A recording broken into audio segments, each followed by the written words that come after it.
નમસ્કાર વિદ્યાર્થી મિત્રો, હું મિતેશ રાજપૂત સ્વાગત કરું છું આપનું એમજીપીએસસીમાં। વિદ્યાર્થી મિત્રો, જ્યારે બી આપણે ઇકોનોમિક્સની તૈયારી કરીએ છીએ તો બજેટ હે ને એક બહુ ઇમ્પોર્ટન્ટ ડોક્યુમેન્ટ હોય છે, જેનાથી ઘણા બધા ક્વેશ્ચન પૂછાતા હોય છે અને આપણે આ એક્ઝામ માટે બે બજેટ કરવાના હોય છે ને। જે વર્ષે બી આપણે એક્ઝામ આપી રહ્યા હોય એ વર્ષનું નાણાકીય વર્ષનું જે શું હોય છે બજેટ હોય છે, બંને બજેટ કેન્દ્ર સરકારનું બજેટ અને ગુજરાત સરકારનું બજેટ તમને કરવાનું હોય છે અને બંને બજેટ બે પાર્ટમાં કરવાના હોય છે। પહેલી તો એની કેલ્ક્યુલેશનનો પાર્ટ અને બીજું એનાઉન્સમેન્ટનો પાર્ટ। તો આના પહેલાનો જે લેક્ચર તમે જોયો હશે બજેટ 2022-23 એના જે નાણાકીય વર્ષ આ વર્ષે ચાલી રહ્યું છે એનું આપણે કેન્દ્રીય બજેટ છે ને એનું કેલ્ક્યુલેશન તમને બતાવી દીધી છે કે મહેસૂલી આવક, મહેસૂલી ખર્ચ હે ને, મૂડી આવક, મૂડી ખર્ચ કેવી રીતે ગણતરી કરવામાં આવે છે અને ખાદ્ય છે જે ડેફિસિટ છે હે ને એની ગણતરી કેવી રીતે થાય છે। હવે એના પછી રાજ્ય સરકારના બજેટમાં બી આપણને આ જ જોવાનું છે અને બધી કેલ્ક્યુલેશનને હવે તમે સમજી જ ગયા છો એટલે આને તો બહુ શોર્ટમાં શું કરી શકો છો, તમે કવર કરી શકો છો।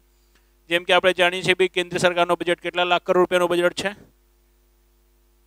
કેટલા લાખ કરોડ રૂપિયાનો બજેટ છે તો 39.45 લાખ કરોડ રૂપીસનો બજેટ છે।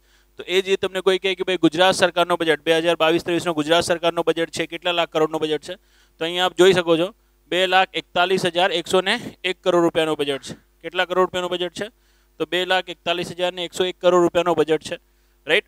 સાથે સાથે 75 લાખ રૂપિયા બીજા બી છે, રાખવું હોય તો 0.75, બટ એ નહીં રાખશો તો બી ચાલશે। 2,41,101 કરોડ, અદરવાઇઝ આપ આવું કહી શકો છો કે 2.41 લાખ કરોડ રૂપીસનું બજેટ છે। કેટલા રૂપીસનું બજેટ છે તો 2.41 લાખ કરોડ રૂપિયાનું બજેટ છે, રાઈટ। ભારત સરકારનો બજેટ આપ જાણો છો કેટલા લાખ કરોડનો છે તો 39.45 લાખ કરોડનો બજેટ છે। તો બટ ઓબ્વિયસ છે ભારતનું જે બજેટ સાઇઝ છે ને એના બજેટ સાઇઝ કરતાં શું છે આપણી બજેટ સાઇઝ ઓછી છે અને ઓછી હોવી બી જોઈએ હા ના। 28 રાજ્યો માટેનો બજેટ છે અને આ ખાલી આપણો એક જ રાજ્યનો બજેટ છે। તો 2.41 લાખ કરોડ રૂપિયાનો જે બજેટ છે એનો મતલબ શું થયો? એનો મતલબ થયો કે ભાઈ સરકાર શું કરશે, ગુજરાત સરકારને આ વર્ષે 2.41 લાખ કરોડ રૂપિયા મળશે અને એટલા જ રૂપિયા શું કરશે સરકાર ખર્ચ બી કરશે। તો જો રૂપિયા મેળવશે તો ક્યાં ક્યાંના મેળવશે હે ને, જે આવકના સ્ત્રોત છે તો આવકના સ્ત્રોત તો એ જ રહેશે, મહેસૂલી આવક અને મૂડી આવક હે ને। પછી મહેસૂલી આવકમાં કરવેરા આવક અને બિન કરવેરા આવક, મૂડી આવકમાં ઋણ આવક અને બિન ઋણ આવક હે ને। સેગ્રીગેશન તો એનું એ જ રહેશે, બસ ખાલી એનું શું થઈ જશે એના જે પૈસા હતા ને પૈસા બદલાઈ જશે। જેમ કે જો રૂપિયો ક્યાંથી આવશે હે ને એને આપણે યાદ રાખવાનું છે, બહુ પ્રિસાઇઝલી યાદ રાખવાનો છે કે ભાઈ રાજ્ય સરકારની આવકનો સૌથી મોટો સ્ત્રોત કયો, તો પછી આપણે ઓપ્શનમાં આ રીતે આપશે જીએસટી હે ને, રાજ્યવેરા જીએસટી સિવાય કેન્દ્રીય કરવેરામાં હિસ્સો કે લોન। તો જો રાજ્ય જીએસટી એટલે સમજો છો ને કે ભાઈ જે આપણે જીએસટી લગાવીએ છીએ રાઈટ, એ જીએસટીના બે પાર્ટ હોય છે, એક સીજીએસટી અને એક જીવનમાં એસજીએસટી રાઈટ। લાઇકવાઇઝ 18% દરથી કોઈ વસ્તુ ઉપર લાગી રહી છે તો 9% તો સીજીએસટી બની જશે અને 9% શું બનશે એસજીએસટી બનશે। તો જે એસજીએસટી હોય છે એ શું હોય છે રાજ્યનો પાર્ટ હોય છે। તો એ એસજીએસટીથી હે ને આપણને કેટલું મળી રહ્યું છે તો કુલ આવકના ઓલમોસ્ટ 24% જેવું આપણે કહી શકીએ છીએ મળી રહ્યું છે, 24 પૈસા જેવું તમે કહી શકો છો, બિકોઝ 23.93% હે ને ગવર્મેન્ટે અહીંયા આપણે ગુજરાત ગવર્મેન્ટે પૈસા મની પર્સન્ટેજમાં દર્શાવી દીધું છે, પણ પૈસા શું દર્શાવે છે પર્સન્ટેજ દર્શાવે છે। જો 100 ઉપર ગણો આપ પૈસા લખો કે પર્સન્ટ, પણ કેન્દ્ર સરકારમાં તમે જોયું હશું કે શું હતું બધું રાઉન્ડ ફિગરમાં હતું, પોઇન્ટિંગ નહોતો કર્યો, આ લોકોએ પોઈન્ટ કરી દીધું છે, એકદમ એક્યુરેટ થવા ગયા છે અને વધારે એક્યુરેટ થવા જાય છે તો જ જીવનમાં શું થાય છે તો જ જીવનમાં લોચો થાય છે। પણ નો વરીઝ 24 આપ લઈ શકો છો બિકોઝ શું છે 23.93 છે। તો જે એસજીએસટી છે શું છે જીવનમાં એસજીએસટી, એસજીએસટીથી કેટલી આવક થશે 24 પૈસાની। આ શું લખ્યું છે રાજ્યવેરો મતલબ સ્ટેટ ટેક્સ, પણ સ્ટેટ ટેક્સ કયો રાજ્ય જીએસટી સિવાય, રાજ્ય જીએસટી તો મેં અહીંયાથી બતાવી દીધું કેમ કે જે મેજર ઓફ ધ જીએસટી જે મેજર ઓફ ધ શું છે રાજ્યના કરવેરા છે, જેમ કે પહેલાં આપણે વેટ લેતા એ શેમાં જતું રહ્યું એ એસજીએસટીમાં જતું રહ્યું હે ને, મોટર વ્હીકલ ટેક્સ લેતા એ શેમાં જતું રહ્યું તો એસજીએસટીમાં જતું રહ્યું એના પહેલાં આપણે એડવર્ટિઝમેન્ટ ટેક્સ લેતા રાઈટ, એડવર્ટિઝમેન્ટ ટેક્સ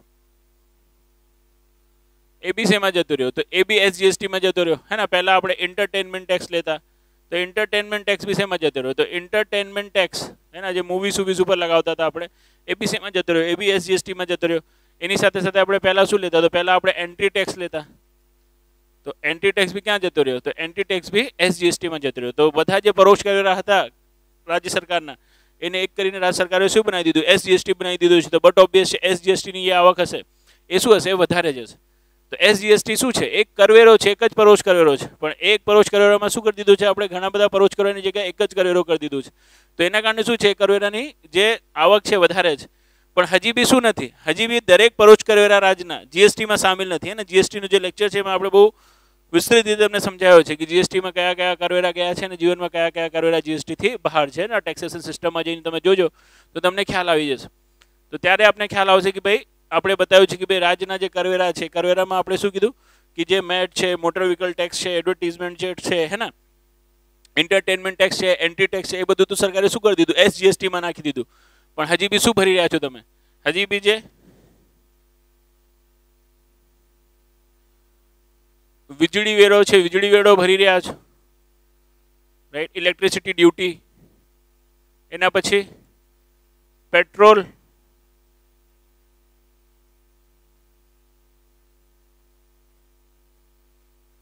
પેટ્રોલ ઉપરનો, પેટ્રોલ અને ડીઝલ બી, રાઈટ.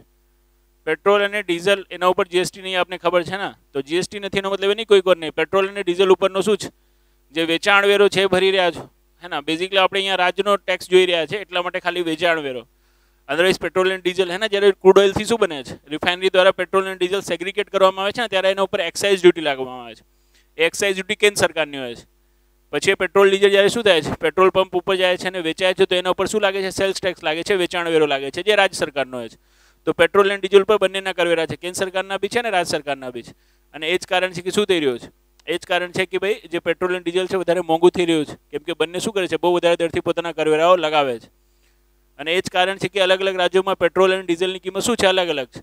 કેમ કે જો પેટ્રોલ અને ડીઝલ ઉપર જીએસટી હોત તો પછી એક યુનિફાઈડ ડેટથી શું લાગી જાય, જીએસટી લાગી જાય, આખા ભારતમાં એની દર એક જ હોત.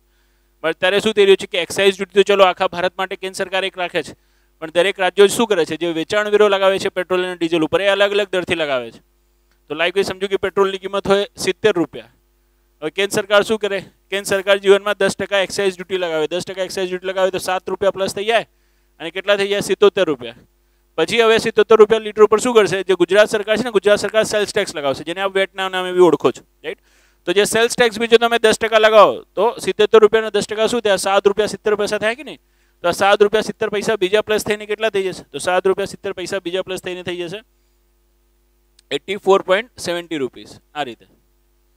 તો આ રીતે શું થાય છે, જે પેટ્રોલ અને ડીઝલની કિંમત બને છે. કેન્દ્ર સરકારનું શું લેવામાં આવે છે, એક્સાઇઝ ડ્યુટી. અને રાજ્ય સરકાર શું લે છે, તો રાજ્ય સરકાર લે છે સેલ્સ ટેક્સ. આ ખાસ યાદ રાખજો, ઇમ્પોર્ટન્ટ છે, અત્યારે ચર્ચામાં બી છે. તો એક્સાઇઝ ડ્યુટી તો શું હશે, આખા ભારતમાં તો 10% હશે. પણ જે આપણે સેલ્સ ટેક્સ કીધું કે 10% ચલો હે ને, હોય છે તો વધારે, પણ આપણે 10% કર્યા. સેલ્સ ટેક્સ આપણે કીધું જે 10% છે, એ ગુજરાત સરકાર 10% લેશે, પણ થઈ શકે છે રાજસ્થાન સરકાર શું લેતી હોય, રાજસ્થાન સરકાર 15% લગાવતી હોય. તો 77 રૂપિયા ઉપર શું પ્લસ થશે, 15% જે સેલ્સ ટેક્સ છે એ પ્લસ થશે. તો રાજસ્થાનમાં પેટ્રોલ મોંઘું થઈ જશે, ડીઝલ મોંઘું થઈ જશે. તો આ રીતનું હોય છે ને, દરેક રાજ્યના સેલ્સ ટેક્સ અલગ અલગ હોવાના કારણે પેટ્રોલ અને ડીઝલના શું હોય છે, જે કિંમત હોય છે ને, અલગ અલગ રાજ્યોમાં જીવનમાં અલગ અલગ હોય છે. તો પેટ્રોલ અને ડીઝલ હે ને, એના વેચાણ વેરાથી બી શું મળી રહ્યું છે, રાજ્ય સરકારને આવક મળી રહી છે. એના પછી આલ્કોહોલ, રાઈટ, આલ્કોહોલ ઉપરનો આબકારી જકાત અને વેચાણ વેરો. આપણે પહેલા વાત થઈ કે ભાઈ આલ્કોહોલ ઉપર શું નહીં કરતો, આલ્કોહોલ ઉપર કેન્દ્ર સરકાર કોઈ ટેક્સ નહીં લેતો હોય ને. આલ્કોહોલ ઉપર વધુ ટેક્સ કોનું હોય છે, તો આલ્કોહોલ ઉપર વધુ ટેક્સ રાજ્ય સરકારનો જ હોય છે. ઉત્પાદન ઉપર જે લાગે છે દેટ ઇઝ આબકારી જકાત હે ને, એક્સાઇઝ ડ્યુટી, અને વેચવા ઉપર જે લાગે છે દેટ ઇઝ વેચાણ વેરો, સેલ્સ ટેક્સ. બંને કોણ લઈ જાય છે, બંને રાજ્ય સરકાર લઈ જાય છે. તો આલ્કોહોલ બી જીએસટીમાં નથી, એ બી જીએસટીથી બહાર છે, રાઈટ. તો આ ટેક્સ છે, આ ટેક્સ છે, વીજળી વેરો છે હે ને, સાથે સાથે રોડ ટેક્સ. તમે કોઈ બી વ્હીકલ ખરીદો છો ને, તો મોટર વ્હીકલ ટેક્સની જગ્યાએ તો હવે જીએસટી થઈ ગયું છે. પણ જે રોડ ગાડી ઉપર ચલાવો છો ને, ગાડી ઉપર જે રોડ ઉપર ચલાવો છો, એ રોડનું ઘસારા ઉપરનું રોડ ટેક્સ આપણે રાજ્યોને આપવું પડે છે, જે 15 વર્ષ માટે એક સાથે લઈ લેતા હોય છે, રાઈટ. તો આવા રોડ ટેક્સ છે, આ બધા શું છે, આ બધા કરવેરા હજી બી ચાલુ છે. આ બધા કરવેરા જીએસટીની અંદર ગયા નથી. તો આ બધા કરવેરાની થતી જે આવક છે ને, એ અહીંયા બતાવ્યો છે કે ભૈયા રાજ્ય વેરાથી થતી આવક, જે શું છે, રાજવેરા શું છે, રાજ્ય જીએસટી સિવાય છે. તો આ જે રાજવેરો છે કયો, જે આપણો પેટ્રોલ અને ડીઝલ પરનો વેચાણ વેરો છે, વીજળી વેરો છે, આલ્કોહોલ પરની આબકારી જકાત અને સેલ્સ ટેક્સ છે, આ બધા શું છે, આ બધા એસજીએસટી કરતાં વધારે છે હે ને. એનું જે કલેક્શન છે ને, એસજીએસટી કરતાં વધારે છે ને. એસજીએસટીનું કલેક્શન 24 પૈસાની આજુબાજુ, અને અહીંયા આપ જોઈ શકો છો 25.8 પૈસા, રાઈટ. 25.8 મતલબ તો આપ કહી શકો છો કે રાઉન્ડ અબાઉટ 26 પૈસા. તો આ જીવનમાં જો 24 પૈસા ઉપર છે, તો પછી આ શું છે, 26 પૈસા ઉપર છે, 2% શું છે, વધારે છે. તો આપને એક્ઝામમાં ક્વેશ્ચન પૂછશે કે ગુજરાત સરકાર હે ને, ભારત સરકારની આવકનો સૌથી મોટો સ્ત્રોત પૂછે, તો ભારત સરકારની આવકનો સૌથી મોટો સ્ત્રોત શું છે, તો દેટ ઇઝ જીએસટી હે ને. એ તો આપણે જોયું હતું, રાઈટ. પણ જો આપને એવું પૂછે કે ભાઈ ગુજરાત સરકારની આવકનો સૌથી મોટો સ્ત્રોત કયો કરવેરો છે, તો શું આવશે?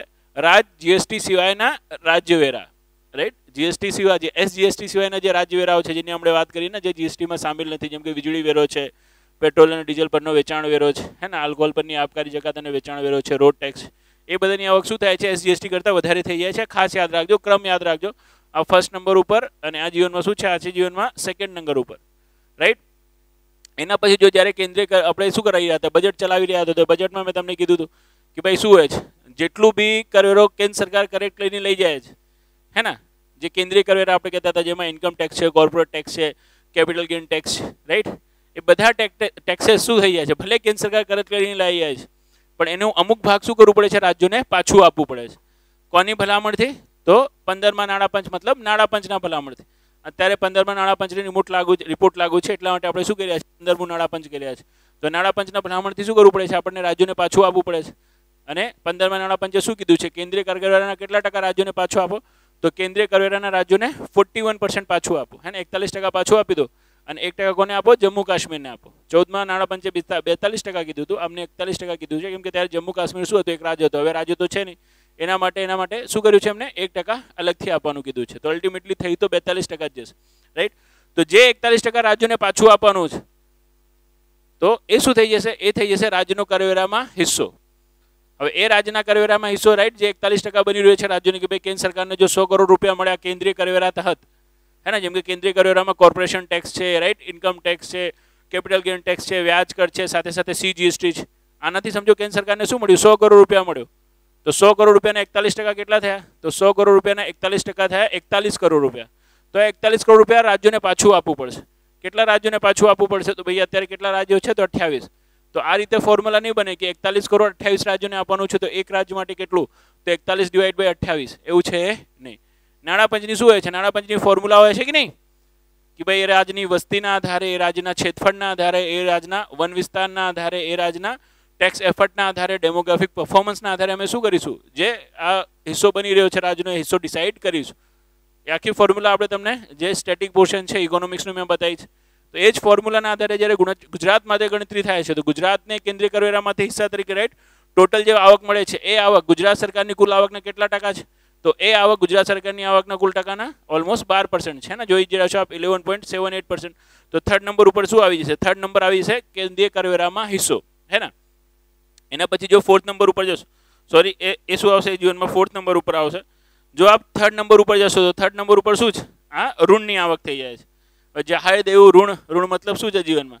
તો ઋણ મતલબ મૂડી આવક. તો આ મૂડી આવકના સ્ત્રોત તરીકે શું છે? 21.15 પૈસા, એટલે 22 પૈસા. 21 પૈસાની જેમ 0.15 જ, તો 21 પૈસાની જેમ તમે આપ શું કરી શકો છો? અહીંયા લખી શકો છો. પણ આ શું જીવનમાં? તો આ જીવનમાં મૂડી આવક છે, રાઈટ. પહેલાં આપણે જે જોઈ રહ્યા હતા બધું શું હતું? એ બધું જીવનમાં મહેસૂલી આવક હતું, રાઈટ. બાકી કેન્દ્ર સરકાર તરફથી સહાયક અનુદાન, જે આપણે કીધું હતું ને તમને, કે ભાઈ શું મળે છે? જે તમને ગ્રાન્ટ્સ મળે છે, નોમિનલ ગ્રાન્ટ્સ, એ બી 15માં નાણાં પંચના ભલામણ મુજબ, મતલબ નાણાં પંચના ભલામણ, નાણાં પંચ કહેતી હોય છે રાજ્યોને શું કરો? સહાય કરો. પછી એ સહાયમાં શું હોય છે? 30% સહાય અને 70% લોન હોય છે.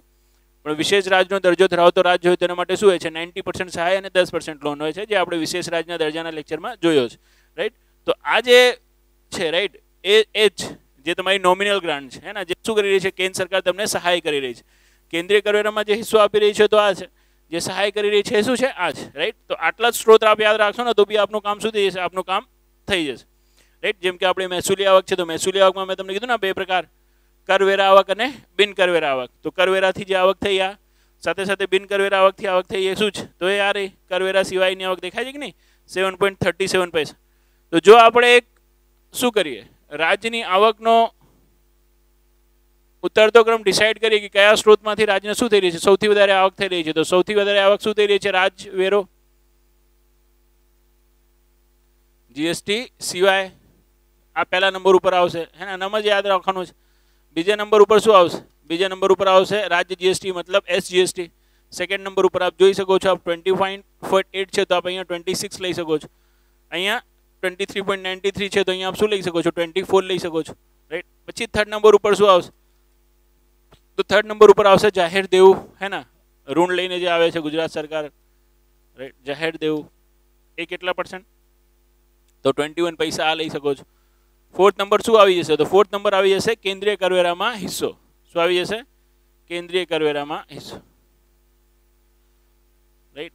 એ ભલે શું થઈ રાજ્ય સરકાર માટે આવક થઈ, પણ કેન્દ્ર સરકાર માટે શું હોય છે? ખર્ચ હોય છે. તો એટલા માટે આપણે ત્યાં ખર્ચમાં લખાવ્યું હતું, કેમ કે આપે છે, તમને તો મળે છે ને યાર, એટલા માટે તમારા માટે શું આવક થઈ ગઈ? તો એ આવક થઈ ગઈ 11.78% છે. તો આપ 12 પૈસા લઈ શકો છો. કેટલા પૈસા લઈ શકો છો? 12 પૈસા. હા, તો એટલીસ્ટ આપનું 4 તો યાદ જ હોવું જોઈએ. અને 4 થી બી આગે જશો, આપ 5માં ઉપર જશો તો 5માં ઉપર શું આવી જશે? તો 5માં ઉપર આવી જશે કરવેરા સિવાયની આવક. શું આવી જશે? કરવેરા સિવાયની આવક, હે ને. એના પછી છઠ્ઠા નંબર ઉપર શું આવશે? તો છઠ્ઠા નંબર ઉપર આવશે કેન્દ્ર સરકારથી મળતી સહાય, રાઈટ. તો આ ક્રમ થોડું યાદ રાખજો. ફરીથી હું તમને કહું છું, ક્રમ ઇઝ ઇમ્પોર્ટન્ટ, પૈસા ઇઝ નોટ ઇમ્પોર્ટન્ટ, હે ને. તો એ પર્સન્ટેજ નહીં યાદ રાખવાનું છે, ક્રમ જ યાદ રાખવાનું છે. કે સૌથી મોટો સ્ત્રોત શું છે? તો જીએસટી સિવાયનો રાજ્ય વેરો, પછી એસજીએસટી, પછી થર્ડ નંબર ઉપર શું છે? તો થર્ડ નંબર ઉપર છે જીવનમાં આપણું જાહેર દેવું.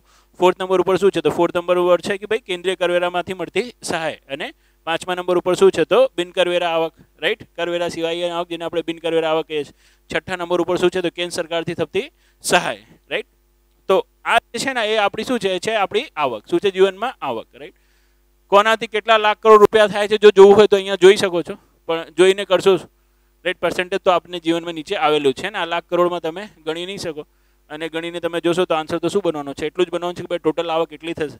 તો જે તમે જોઈ રહ્યા છો કે ભાઈ જે સૌથી વધારે આવક થઈ રહી છે, હે ને, શેનાથી થઈ રહી છે? 6,22,000. સૌથી મોટી આવક જે તમારી થઈ રહી છે કઈ થઈ રહી છે?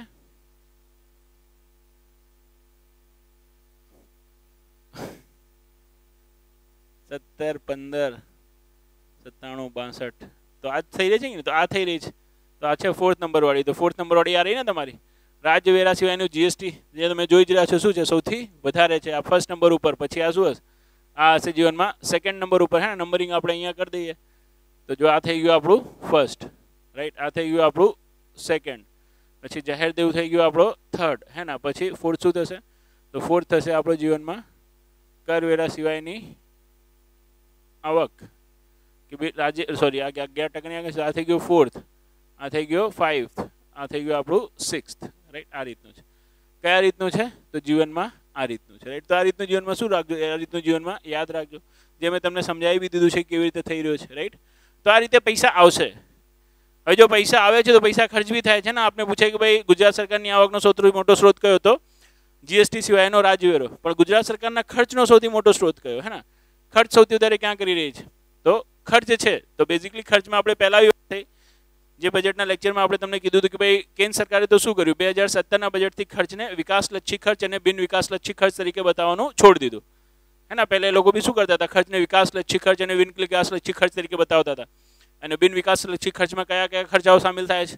તો આપણી પહેલા વાત થઈ હતી કે ભાઈ બિન વિકાસલક્ષી ખર્ચાઓમાં જે ખર્ચાઓ સામેલ થતા હતા એમાં આપણે કહેતા હતા કે જીવનમાં સબસિડી, રક્ષા ખર્ચ, પગાર, પેન્શન, હે ને, મેન્ટેનન્સ, રાઈટ. આ શું છે? આ જે બિન વિકાસલક્ષી ખર્ચાઓ છે, બિન વિકાસલક્ષી અને વ્યાજ ચૂકવણી. આ 5 ખર્ચાઓને યાદ રાખવાનું. ક્યારેક ક્યારેક આપણે પૂછી શકે છે કે નીચેમાંથી કયો બિન વિકાસલક્ષી ખર્ચ, હે ને. બિન વિકાસલક્ષી ખર્ચ છે નોન ડેવલપમેન્ટલ એક્સપેન્ડિચર છે. તો બિન વિકાસલક્ષી ખર્ચ જે છે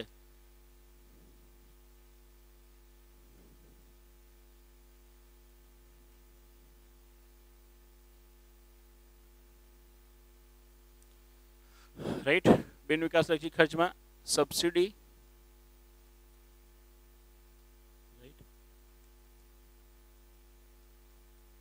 પગાર અને પેન્શન, રાઈટ. રક્ષા ખર્ચ, રાઈટ. પછી વ્યાજ ચૂકવણી, રાઈટ. અને પાંચમું શું છે? તો પાંચમું છે સમારકામ. સમારકામ બોલે તો મેન્ટેનન્સ. આ બધા શું છે? આ બધા બિન વિકાસશીલ ખર્ચાઓ છે, હે ને. આ ખર્ચાઓથી શું નહીં થતું? દેશમાં વિકાસનું કોઈ કાર્ય થતું નથી.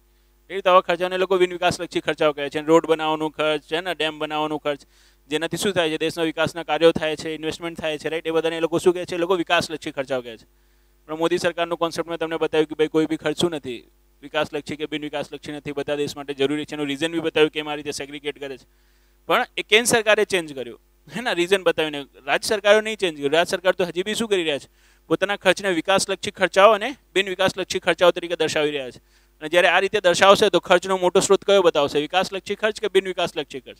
તો બટ ઓબ્વિયસ છે વિકાસલક્ષી ખર્ચ. કેમ કે જો વિકાસલક્ષી ખર્ચ વધારે બતાવશે તો આપને લાગશે ને કે ઓ માય ગોડ, શું કરી રહી છે આજે સરકાર છે? આ તો જીવનમાં બહુ જ વિકાસ કરી રહી છે. શું કરી રહી છે? બહુ જ વિકાસ કરી રહી છે. તો જો તમે કે રૂપિયો જો ક્યાં જશે તો સૌથી મોટો રૂપિયો ક્યાં ખર્ચ થઈ રહ્યો છે, મતલબ સૌથી વધારે ક્યાં ખર્ચ કરવાની વાત થઈ છે? વિકાસલક્ષી ખર્ચ માટે થઈ છે, હે ને. ઓલમોસ્ટ 60% ઓફ ધ બજેટ એ લોકો શું કરશે? વિકાસલક્ષી ખર્ચ માટે ખર્ચ કરશે.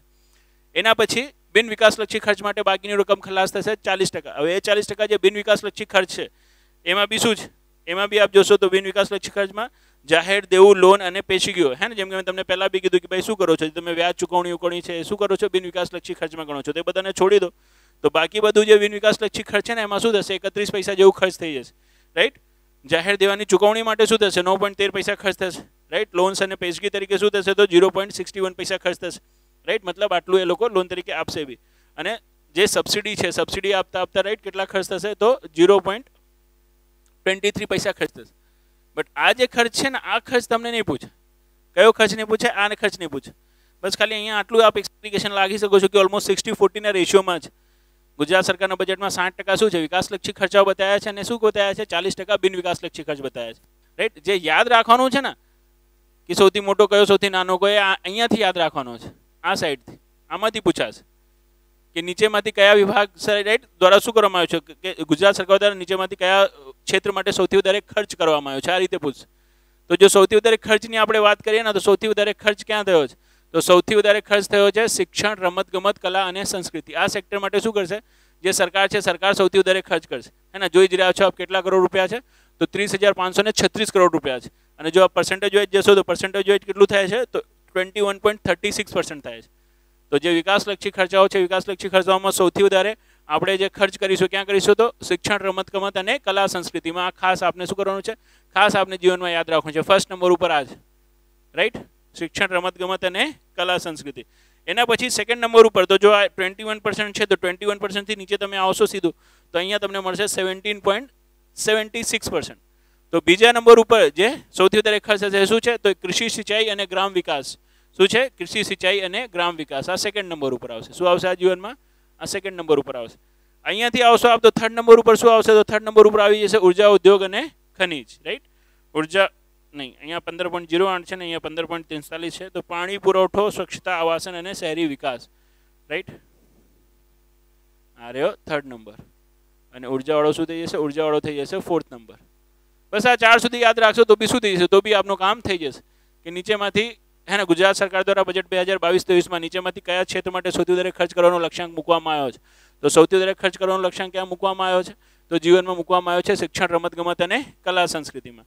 અને ટોટલ આપણો જે 2,41,000 કરોડ રૂપિયાનો બજેટ છે એનું 60% શું છે? આપણો જે વિકાસલક્ષી ખર્ચ છે એ 60%ના, હે ને. હવે એ 60% શું થઈ ગયા? 100% થઈ ગયા વિકાસલક્ષી ખર્ચના.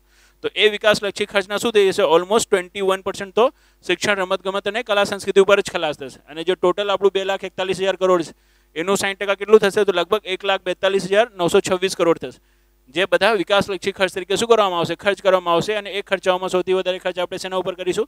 તો જીવનમાં કરીશું શિક્ષણ, રમતગમત અને કલા સંસ્કૃતિ ઉપર, રાઈટ. તો બોલો જીવનમાં, રાઈટ, હે ને. તો આ વાળો ખર્ચ યાદ રાખવાનો છે, દેટ ઇઝ ઇમ્પોર્ટન્ટ, હે ને. આપણે સેક્ટર વાઇઝ પૂછ અને બધું તો તમે યાદ નહીં કરી શકશો 9 રાઈટ. તો આપ ખાલી શું કરો? શરૂઆતના 4 યાદ રાખો કે સૌથી વધારે શિક્ષણ, રમતગમત, કલા સંસ્કૃતિ. સેકન્ડ નંબર ઉપર કૃષિ વિશે યાદ રાખી લેજો, હે ને. કૃષિ, સિંચાઈ, ગ્રામ વિકાસ. થર્ડ નંબર ઉપર આપણે યાદ રાખવાનું છે પાણી પુરવઠો, સ્વચ્છતા. અને ફોર્થ નંબર ઉપર ઉર્જા, ઉદ્યોગ અને ખનિજ, હે ને. તો આ 4 આપ કરશો તો દેટ ઇઝ એનફ. આ વિકાસલક્ષી ખર્ચાઓ છે. બિન વિકાસલક્ષી ખર્ચાઓનું શું કરી દીધું છે? આપણે અહીંયા આપી દીધું છે સેગ્રીગેશન કે જાહેર દેવું, લોન અને પેન્શન સિવાય શું થઈ જશે? આપણું 30% બીજા બિન વિકાસલક્ષી ખર્ચાઓમાં ખર્ચ થશે. અને એના પછી જે ખર્ચ થઈ રહ્યો છે બિન વિકાસલક્ષી ખર્ચમાં એમાં શું છે? જાહેર દેવાની ચૂકવણી એ પછી સૌથી મોટો ખર્ચ બનશે, રાઈટ. તો દેટ ઇઝ બિન વિકાસલક્ષી ખર્ચ. બટ એ આપણે ખાસ પૂછશે નહીં, આમાંથી જ ખાસ પૂછશે. તો શું કરો? આને થોડું જીવનમાં સારી રીતે કરો, રાઈટ. તો આ રીતે શું મળશે? આ રીતે ગુજરાત સરકારને પૈસા મળશે અને અહીંયા ગુજરાત સરકાર શું કરશે? ખર્ચ કરશે, ને. જે વાત આપણે પહેલાં બી કરી કે ભાઈ ગુજરાત સરકાર શું કહી રહી છે કે ભાઈ વિકાસલક્ષી ખર્ચ 60% કરીશું અને બિન વિકાસલક્ષી ખર્ચ શું કરીશું? 40% કરીશું. અને આવક તો મેં તમને બતાવી દીધી છે કે જ મહેસૂલી આવક, મૂડી આવક. મહેસૂલી આવકમાં બી કરવેરા આવક અને બિન કરવેરા આવક, અને મૂડી આવકમાં ઋણ આવક અને બિન ઋણ આવક, હે ને. એ સેગ્રીગેશન તમે જોઈ લીધું છે. અને એમાં સૌથી મોટી આવક શું બને છે? તો મહેસૂલી આવકમાં જે કરવેરા આવક છે, કરવેરામાં જે રાજ્યવેરો છે જીએસટી સિવાયનો, એ શું બની જાય છે? એ ગુજરાત સરકારની સૌથી મોટી આવક બની જાય છે, રાઈટ. તો જીવનમાં, રાઈટ. હવે એના પછી, હે ને, આપણે જોશો કે ભાઈ આવક આવશે અને આવક જશે બી તો શું થશે? તો આવશે ખાદ્ય ડેફિસિટ. ડેફિસિટ આપણે શું કર્યું હતું તમને? જે આના પહેલાંનો લેક્ચર છે કેન્દ્રીય બજેટનો, એમાં બી શીખવાડ્યો હતો હે ને. કેન્દ્ર સરકારનું જે બજેટ આવે છે એમાં આપણે તમને 4 ડેફિસિટ બતાવ્યા હતા. એક બતાવ્યો તો રાજકોષીય ખાત, એક બતાવ્યો તો તમને જીવનમાં મહેસૂલી ખાત, એક અસરકારક મહેસૂલી ખાત અને એક પ્રાથમિક ખાત. હંમેશા આપ કેન્દ્ર સરકારના બજેટ જોશો ને ત્યાં આપને 4 ડેફિસિટ જોવા મળશે. પણ જ્યારે તમે શું કરશો, જ્યારે તમે રાજ બજેટ જોશો તો રાજ બજેટમાં ક્યારેક બી શું નહીં જોવા મળે, આપને અસરકારક મહેસૂલી ખાત નહીં જોવા મળે. કેમ કે મહેસૂલી ખાતથી અસરકારક મહેસૂલી ખાત જ્યારે તમે કાઢો છો ત્યારે રાજ્યો દ્વારા કરાયેલો મૂડીગત ખર્ચ શું કરે છે, કેન્દ્ર સરકાર બાદ કરે છે. એની ગણતરીમાં ભૂલ હોય છે, રાજ્યોની ગણતરીમાં કોઈ ભૂલ નહીં હોતી. કેમ કે રાજ્યને તો પોતે ખબર જ છે ને કે કેન્દ્ર સરકારથી જે પૈસા મળ્યા એ પૈસાનો હું મહેસૂલી ખર્ચ કરી રહ્યો છું કે મૂડી ખર્ચ કરી રહ્યો છું. એ બધા પૈસાને તો મહેસૂલી ખર્ચ તરીકે ગણતો નથી, રાઈટ. તો દેટ ઇઝ ધ થિંગ. તો અહીંયા ખાલી આપને મહેસૂલી ખાત જ જોવા મળશે. અને બીજું શું જોવા મળશે, રાજકોષીય ખાત હે ને. તો ગુજરાત સરકારના બજેટમાં આપને 2 ખાત જોવા મળશે. ગુજરાત સરકારનો બજેટ શું, કોઈ બી બજેટ જોશો તો આપને આ જ 2 ખાત જોવા મળશે, રાજકોષીય ખાત અને મહેસૂલી ખાત. રાજકોષીય ખાત અને મહેસૂલી ખાત, આ 2 ખાત જોવા મળશે. ફોર્મ્યુલા એમનું સેમ જ છે, ભલે ગુજરાત સરકારનો હોય કેન્દ્ર સરકારનો હોય. રાજકોષીય ખાતનું મેં તમને પહેલા બી શીખવાડ્યું છે, યાદ જ હશે. કુલ ખર્ચ માઇનસ કુલ આવક માઇનસ ઋણ આવક. અને કુલ ખર્ચ માઇનસ કુલ આવક બરાબર શું થાય છે, અંદાજપત્રીય ખાત. તો આપણે આ રીતે બી લખી શકતા હતા કે ભાઈ જે રાજકોષીય ખાત છે શું થઈ જશે, અંદાજપત્રીય ખાત પ્લસ ઋણ આવક, રાઈટ. તો જે તમે ત્યાં શીખ્યા હતા ફોર્મ્યુલા એ અહીંયા સેમ ટુ સેમ જ છે, એમાં કોઈ ડિફરન્સ છે નહીં. હું એક ડેફિસિટ વાળો નાખી દઉં છું, આખો ને આખો ડિસ્ક્રિપ્ટિવ એમાં છે. તો એનાથી બી તમને શું આવી જશે, ખાસ જે ડેફિસિટ છે ડેફિસિટના આઈડિયા આવી જશે, રાઈટ. એટલે ટેન્શન ના લો. બસ અહીંયા આપણે ખાલી ટાર્ગેટ યાદ રાખવું છે કે કેન્દ્ર સરકારે શું, રાજ્ય સરકારે શું ટાર્ગેટ મૂક્યો છે કે ભાઈ અમને રાજકોષીય ખાત આટલી મૂકવાની છે અને મહેસૂલી ખાત આટલી મૂકવાની છે.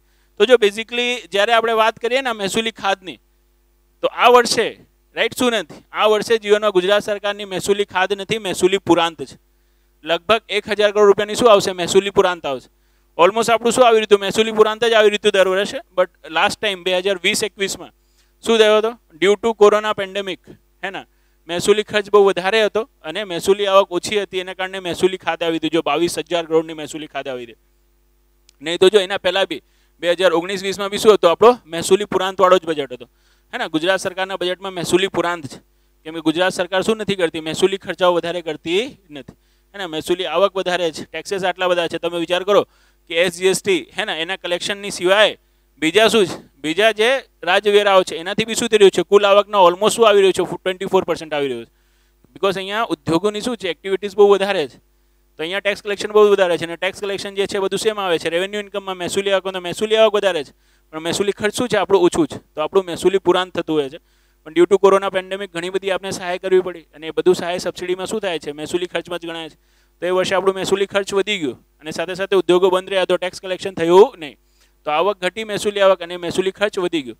એના કારણે આપણી મહેસૂલી ખાત આવી હે ને. કેમ કે મહેસૂલી ખાતનું શું હોય છે, ફોર્મ્યુલા જો હોય છે મહેસૂલી ખર્ચ માઇનસ મહેસૂલી આવક હે ને. જ્યારે આપણો મહેસૂલી ખર્ચ શું હોય છે, મહેસૂલી આવક કરતાં વધારે હોય છે. તો મહેસૂલી ખર્ચ જેટલું મહેસૂલી આવક કરતાં વધારે હશે એને શું કહીશું આપણે, મહેસૂલી ખાત. જે બહુ ખરાબ હોય છે, ના હોવી જોઈએ, બિલકુલ ના હોવી જોઈએ, રાઈટ. અને આપણી બિલકુલ નથી, આપણી મહેસૂલી ખાતની જગ્યાએ શું હતી, મહેસૂલી પુરાંત હતી. પણ 19-20માં આપણે મહેસૂલી ખાત ન થઈ હતી. તો ક્યારેક પૂછી બી શકે છે આપણે કે નીચેમાંથી ગુજરાત સરકાર દ્વારા કયા બજેટમાં હે ને મહેસૂલી ખાત કરવામાં આવી છે. તો 19-20માં. 20-21માં આપણે પરિસ્થિતિને સંભાળી લીધું છે, રાઈટ. 20-21માં આપણે શું કર્યું છે, સોરી 20-21માં રાઈટ આપણે શું કર્યું હતું, આપણે જીવનમાં મહેસૂલી ખાત કરી છે કોરોના પેન્ડેમિકમાં. 21-22માં આપણે પરિસ્થિતિને સંભાળી લીધું હતું. 21-22માં આપણે વિચાર તો કર્યો હતો હે ને, જ્યારે બજેટ રજૂ કરીએ જ્યારે અંદાજિત આવ્યા છે ને. અને નેક્સ્ટ વર્ષમાં બજેટમાં આપણે શું કરીએ છીએ, રિવાઇઝ એસ્ટિમેટેડ. અને ત્રીજા વર્ષમાં શું કહીએ છીએ, ફાઇનલ કહીએ છીએ. તો જ્યારે 21-22નું બજેટ રજૂ કર્યું ત્યારે અંદાજિત કીધું કે 1200 કરોડ રૂપિયાનું શું થશે, પુરાંત થશે. પણ હમણાં જ્યારે 22-23નું બજેટ રજૂ કર્યું ત્યારે પછી આપણે કીધું કે ના ના આટલું બધું તો પુરાંત નહીં થાય. પણ લાગે છે કે અમને 714 કરોડનો તો પુરાંત 21-22માં રહેશે. અને 22-23માં અમે ટ્રાય કરીશું કે કેટલું પુરાંત રહે. તો 1006 કરોડ રૂપિયાની મહેસૂલી પુરાંત રહે. હવે રહે છે કે નહીં રહેતી એ તમને જે રિવાઇઝ એસ્ટિમેશન છે એ 2023-24ના બજેટથી જાણવાનું મળશે, રાઈટ. તો આપણું મહેસૂલી ખાત નહીં, મહેસૂલી પુરાંત છે. અને મહેસૂલી પુરાંતનો ફોર્મ્યુલા શું થઈ જશે, તો પુરાંત ત્યારે થાય છે જ્યારે શું હોય, જ્યારે આવક વધારે હોય અને ખર્ચ ઓછું હોય. તો આપ હવે લખશો મહેસૂલી આવક માઇનસ મહેસૂલી ખર્ચ, અને જે શું આવશે, જે 1006 કરોડ રૂપિયા આવશે. હવે આ 1006 કરોડ રૂપિયા જે ગુજરાતની જીડીપી છે હે ને, કેન્દ્ર સરકારના બજેટમાં આપણે શું કરતા હતા, જે ભારતની જીડીપી છે એ જીડીપીના કેટલા ટકા ખાદ્ય છે ને એ આંકતા હતા. હવે આપણે ભારત દેશની જીડીપીથી કમ્પેર નહીં કરવું, શેનાથી કમ્પેર કરવું છે, SGDPથી, સ્ટેટ જીડીપીથી. તો ગુજરાત સરકારની જે શું છે ખાદ્ય છે, જે મહેસૂલી ખાત કે મહેસૂલી પુરાંત છે હે ને. લાઇકવાઇઝ આના વર્ષમાં પહેલાં 20-21માં શું હતી, આપણી મહેસૂલી ખાત હતી, પછી 21-22 માં આપણે પુરાંત કરી, 22-23 માં ફરીથી આપણે કહી રહ્યા છીએ કે પુરાંત કરીશું, રાઈટ. તો જે મહેસૂલી પુરાંત છે આપણે હે ને એ ભારતની જીડીપી નહીં, આપણી ગુજરાતની જીડીપીના કેટલા ટકા છે ને એ આંકડાને આપણે યાદ રાખવાનું છે. તો યાદ રાખજો, આ બહુ સિમ્પલ છે કે જો આપણે કરોડમાં કહીએ તો 1006 કરોડ આપણે કહી રહ્યા છે, અને જો શું કરીએ આપણી જે મહેસૂલી ખાત છે, મહેસૂલી ખાત શું કરીએ આપણે એસજીડીપી હે ને, એસજીડીપી એટલે જીએસડીપી અહીંયા લખ્યું. જીએસજીડીપી કેમ લખ્યું છે? કેમ કે ભૈયા ગુજરાત સ્ટેટ જીડીપીના ટકાવારી મુજબ આપ જોશો તો કેટલા ટકા થશે? તો 0.05% ઓફ સ્ટેટ જીડીપી, રાઈટ. તો આ આંકડો આપણે યાદ રાખવું છે. ગુજરાત સરકાર દ્વારા મહેસૂલી પુરાંત એ જીડીપીના કેટલા ટકા આંકવામાં આવે છે? તો 0.05%. હવે ભાઈ બટ ઓબ્વિયસ 0.05% જેવો નોમિનલ જ થશે, કેમ કે 1006 કરોડ રૂપિયા શું નહીં થતું, આપણી જે ગુજરાતની જીડીપી છે, ગુજરાતની જીડીપીની સામે તો ક્યાંક ટેકતું નથી, આટલી ઓછી તો ગુજરાતની જીડીપી હોય નહીં. એના માત્ર શું થશે? 0.05% જેટલું જ આપણું જે મહેસૂલી પુરાંત થશે, મહેસૂલી પુરાંત થશે. ભલે તમારી મહેસૂલી પુરાંત છે, પણ ગુજરાતની સાથે આખું ભારત શું છે? એક વિકાસશીલ દેશ અને એક વિકાસશીલ રાજ્ય છે કે નહીં? અને વિકાસશીલ રાજ્યમાં હંમેશા શું કરે છે? સરકાર પોતાની આવક કરતાં વધારે ખર્ચ કરે છે, લોન લઈને ઇન્વેસ્ટમેન્ટ કરે છે, કેમ કે અત્યારે શું થશે? અત્યારે વિકાસના કાર્ય સસ્તામાં થઈ જશે. અત્યારે બુલેટ ટ્રેન પ્રોજેક્ટ લાવી દેશો તો સસ્તામાં થઈ જશે. કાલે જ્યારે પ્રોપર્ટીના ભાવ વધી જશે તો તમને લેન્ડ એક્વિઝિશન કરશો તો બહુ વધારે વળતર આપવું પડશે. તો અત્યારે ભલે તમારી આવક ઓછી હોય, પણ લોન લઈને તમે શું કરી નાખો? લોન લઈને જીવનમાં અહીંયા ઇન્વેસ્ટ કરી નાખો. આવનારા સમયમાં શું થશે? જેટલું તમે વ્યાજ ભરો છો ને એનાથી વધારે તમને વળતર મળી જશે.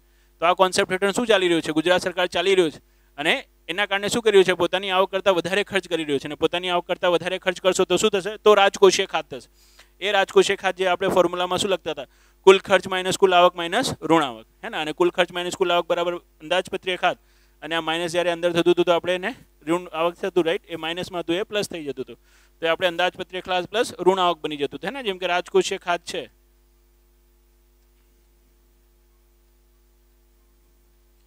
ફોર્મ્યુલા શું હોય છે? તેનો ફોર્મ્યુલા હોય છે કુલ ખર્ચ માઇનસ કુલ આવક. પણ આ કુલ આવકમાં શું નથી હોતું? જે ઋણ આવક હોય છે, ઋણ આવક તો આપણી આવક હોતી જ નથી. તો આ શું કરીએ છીએ આપણે? કુલ આવકમાંથી આ જે ઋણ આવક છે, આ ઋણ આવકને બાદ કરી દઈએ છીએ, રાઈટ. આ છે રાજકોષીય ખાતનો ફોર્મ્યુલા. પણ જો આ બ્રેકેટને ખોલો તો આ શું થઈ જશે?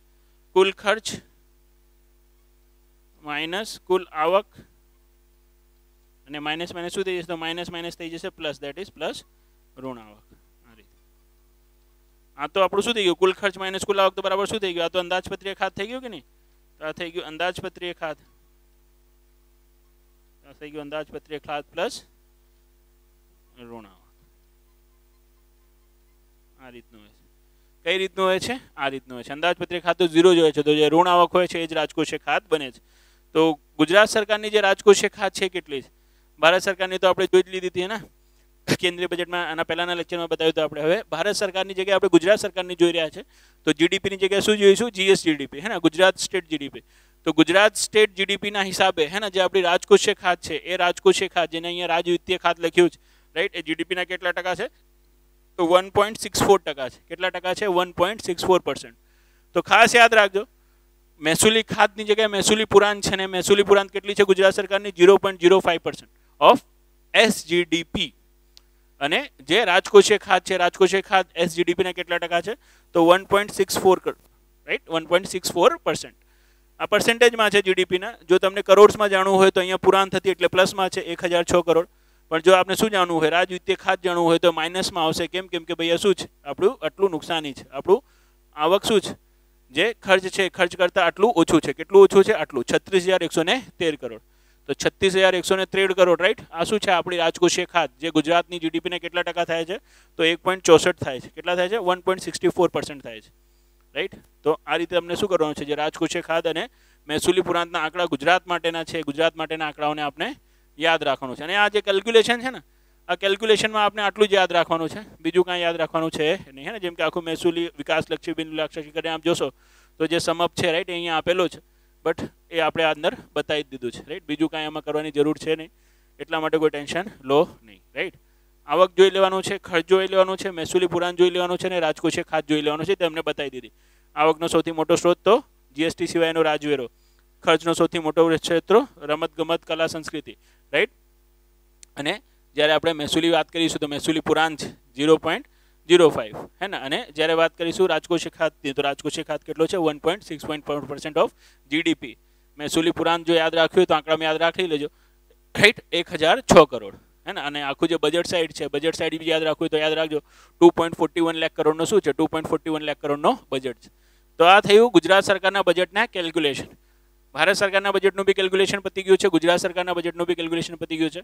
હવે નેક્સ્ટ લેક્ચર્સમાં હે ને આપણે જે અનાઉન્સમેન્ટ છે કે આ બજેટમાં જે અનાઉન્સમેન્ટ કરવામાં આવી, કઈ કઈ યોજનાઓ જાહેર કરવામાં આવી છે, કરવેરામાં શું ચેન્જીસ કરવામાં આવ્યા છે, એ બધું તમને શું કરીશું, એ બધું તમને ચલાવીશું, જે બહુ જ ઇમ્પોર્ટન્ટ હોય છે. બજેટમાં જેટલી જોગવાઈઓ કરી છે ને તમે શું કરી નાખો, એને તમે મસ્ત રીતે કરી નાખો ને તો ઓલમોસ્ટ સમજો 50% ઓફ ધ શું થઈ જાય છે, તમારું ઇકોનોમિક્સ જ પતી જાય છે. તો આપણે ટ્રાય કરીશું કે એ રીતે તમને જોગવાઈઓને બતાવીએ કે આખો ને આખો ઇકોનોમિક્સ તમારો શું થઈ જાય, રિફ્રેશ થઈ જાય. બટ હવે આ કેલ્ક્યુલેશન પૂર્ણ થવાના કારણે શું કરીએ છીએ, આ લેક્ચરને અહીંયા જ પૂરો કરીએ છીએ. વંદે માતરમ, જય હિન્દ.